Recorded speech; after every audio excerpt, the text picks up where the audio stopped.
So what is yin and yang? Well, yang contracts to produce density, gravity, heat, and activity, while yin is expansive to produce diffusion, lightness, cold, quintessence.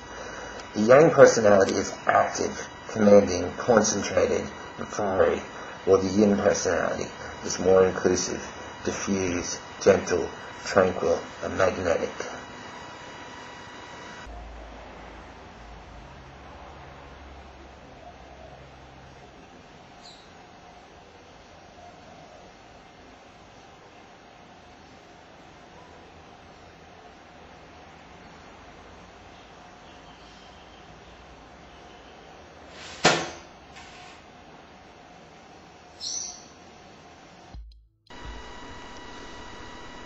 I had a really good letter the other day, and it had some really good questions about what a biofield is and having problems getting enough energy for doing the training, and questions about chi. Now, I'm fairly certain that most people practicing energy have a good idea of what chi is.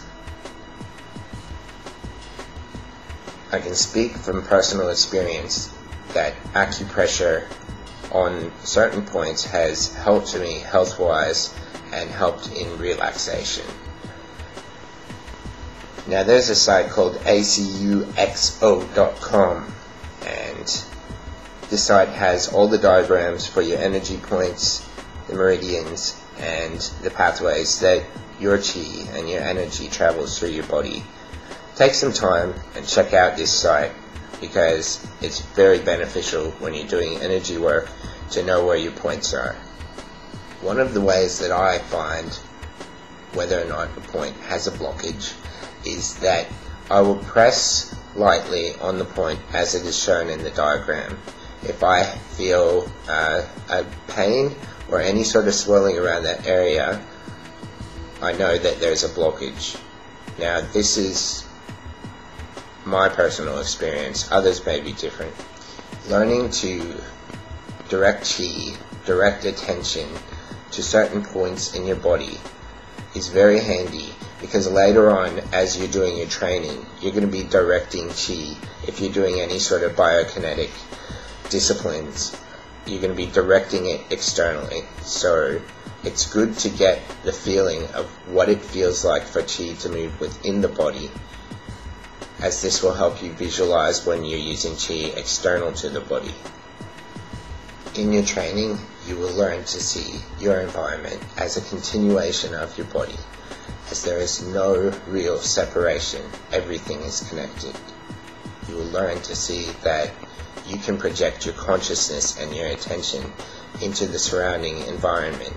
You will receive different feedback, as you do not have a nervous system, a typical nervous system, external to the physical body that you have. However, you will have the ability to receive information by learning to communicate with your surroundings. This is achieved through the act of attention. Now, environmental PK is when you project your consciousness into your surroundings, connecting with them, forming a connection, and you are then able to cause a psychokinetic event by using those surrounding forces. Now, a lot of people find it quite easy to connect with wind, so this is a good exercise for refining that ability. What you want to get is about 3 soft drink bottles. Doesn't matter what size they are, try and make them plastic. If you only got cans, just use cans. Okay, next get a board, set it up so that you can line them all up. Give them about 30 centimeters to 60 centimeters space in between each of them. Now this is an exercise created to work with your environmental PK applications. Now what we're trying to do here is we're trying to refine this ability to connect with available kinetic energies and refine where that's actually being directed. You want this ability to be useful. So this is a practice discipline that you can practice at home when you're sitting in the backyard, when you're just relaxing in the hammock. You can set up some cans, set up some bottles, and focus your intent on the wind blowing one particular bottle, one particular can over. Okay? And I'll provide a few demonstrations, and hopefully this is fun for you at home. I will select the middle one to be blown over.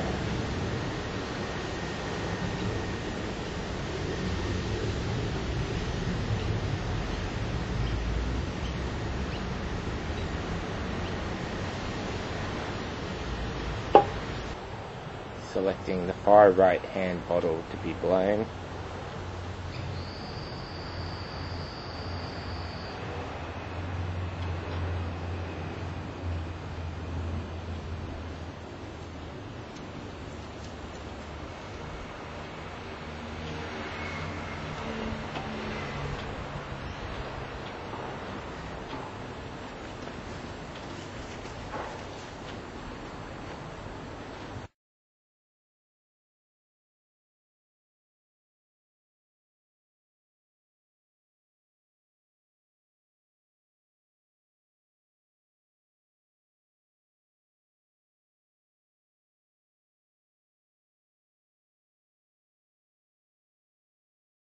Demonstrated here is just an apparatus that I made up from some paper clips and some pencil erasers that I cut up into little cubes, and I've numbered them to be able to track the revolutions as I do high-speed training. This is just a simple kinetic field projection for kinetic motion. As you can see, the apparatus is completely immobile at the moment.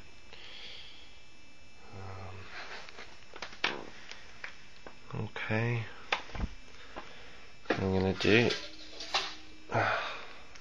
also is cover the apparatus with a container.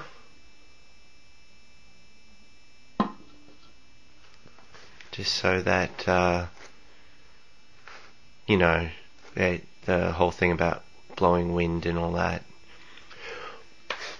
and just to demonstrate that the wind's not going to get in.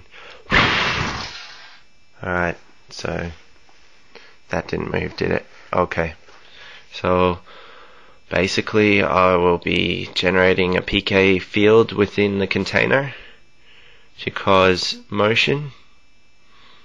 I usually try a few different things. From dead stop, there's no kinetic action within there unless there is there's possibly some molecules still moving around, but not anything on a macro mechanical level. So I'm just going to be quiet for a few seconds and try and meditate to hit the PK mindset and cause movement within the container.